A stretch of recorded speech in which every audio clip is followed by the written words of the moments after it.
Hi, it's me again with Corel Draw Tips and Tricks, and I just did I did a video on this 3D looking effect, and it's pretty fun. And while that video was loading, I thought, that might really work on a text, and it does. It works pretty neat. So I picked Epilogue Laser text because I'm a big Epilogue Laser fan, and I'm just going to fit text to path. I'm going to kind of put it on that side. Now I'm going to select it all, go to Object and break the text apart so I can get rid of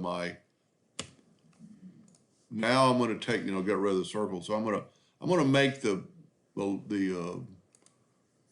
text yellow so you'll be able to see it. But if it was black or darker color, you wouldn't really be able to see it.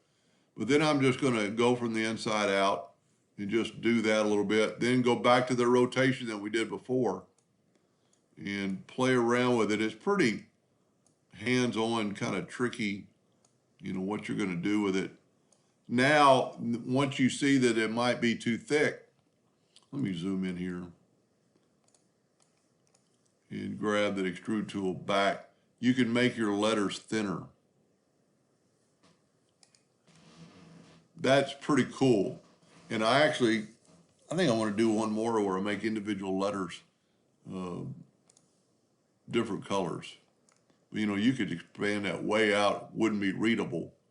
You can always change things and, use the slide bar right here and just give it a little bit of a, slide. Anyway, I think different colors would look pretty cool. Anyway, hope that helped a little bit. Thank you for watching.